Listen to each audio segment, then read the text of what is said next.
Hello guys, so good evening. Ito na yung pangalawang package natin. Ito yung in-order nating LCD para sa Samsung J Plus. Yan. So, in-order natin siya via online. Then, tingnan natin. Yan, okay naman. Ano ba ito? Sige, may libre pa siyang tempered glass. So, para dito siya. Ba't na ba ito? Yan. Samsung Galaxy J6 Plus. So, yun yung problema niya. Right.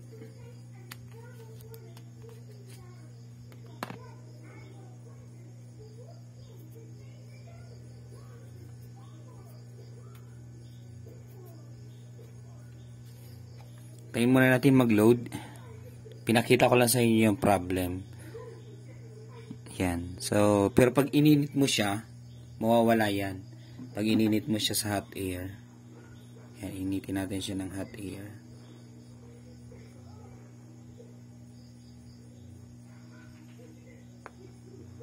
Yun.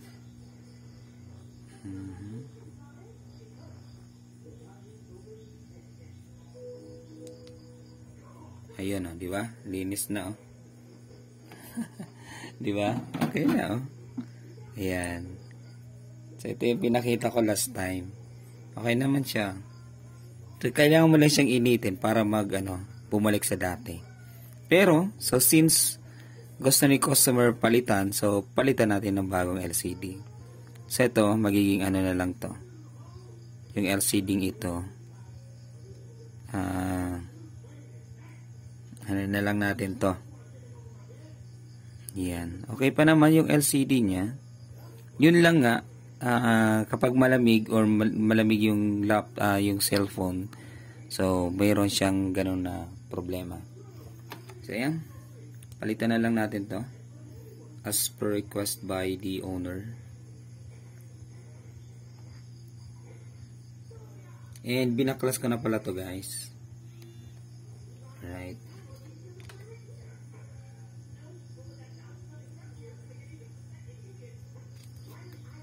Parang ayaw nang matanggal Check this out. So, tak-tak na natin ganyan. Hey you. Ayaw mo na matanggal Huwag mo naman akong pahirapan pa.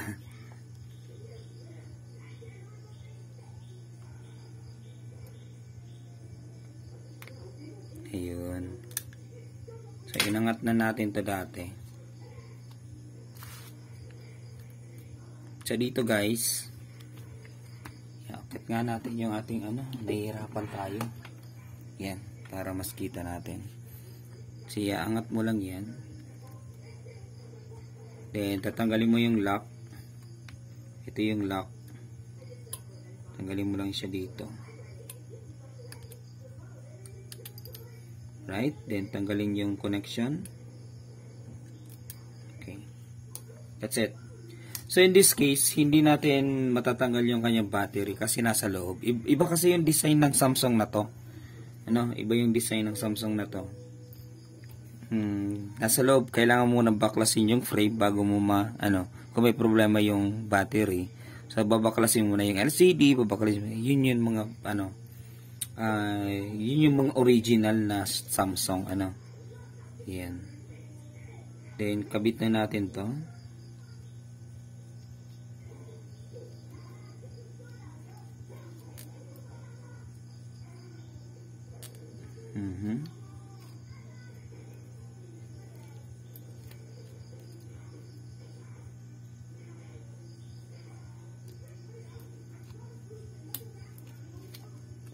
Alright.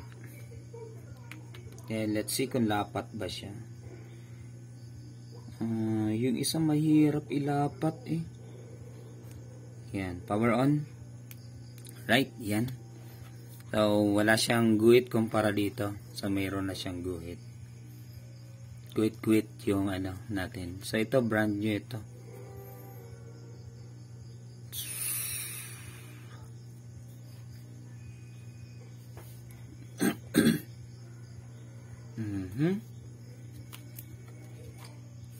Then may kasama pa siyang tempered glass.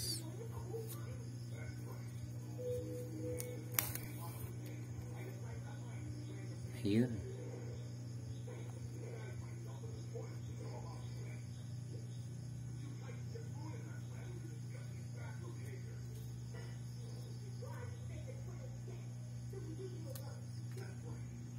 Kasamang tempered glass, pero ayun. That's it. Tingnan natin kung working. Swipe up. Swipe up. Press nga natin to. Long press, then ikutin nga natin. Ayan, working naman siya guys. Working naman.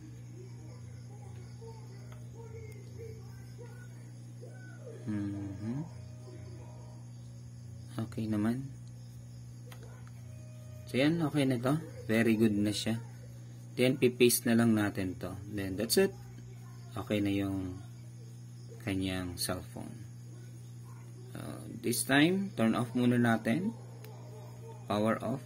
Yan.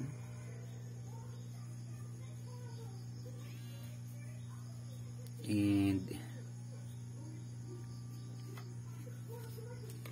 paste na natin.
So bukas punta ako ng Naga City, then bibili ako ng paste.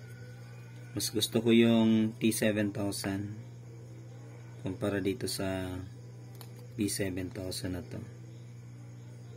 Ito kasi free lang ito from sa mga LCD din.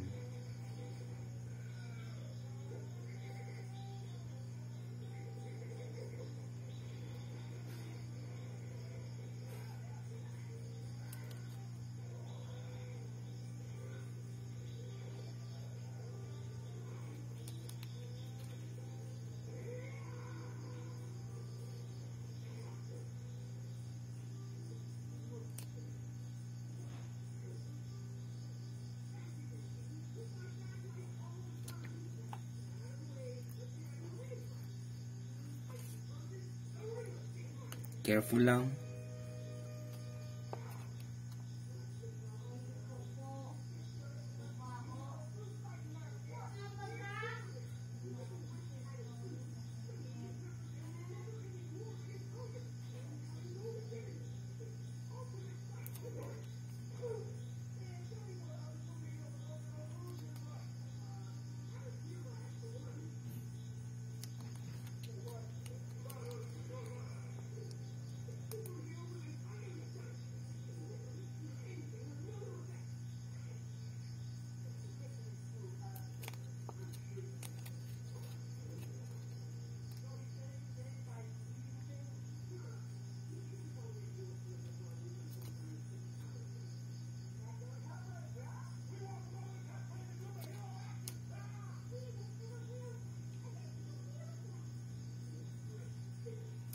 Ang hirap mag-paste kapag paubos na yung paste mo.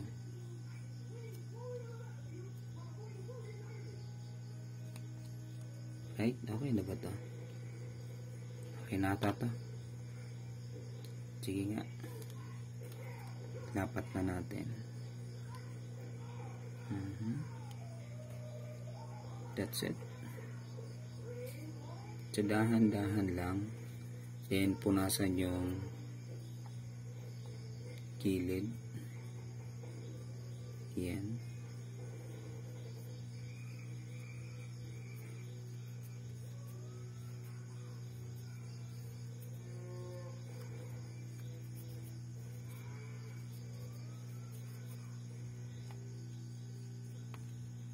That's it.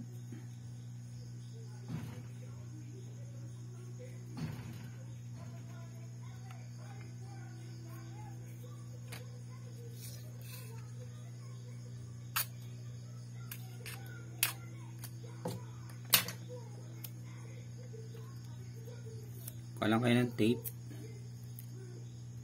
Again, yan. Lagyan nyo muna siya dyan para tumigas siya. Hayaan mo nang tumigas.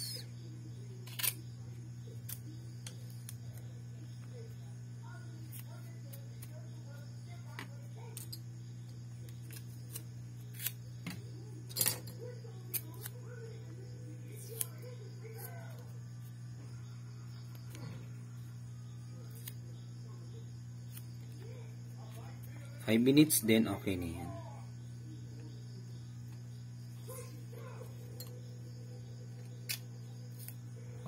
Wala yung maliliit nating tape.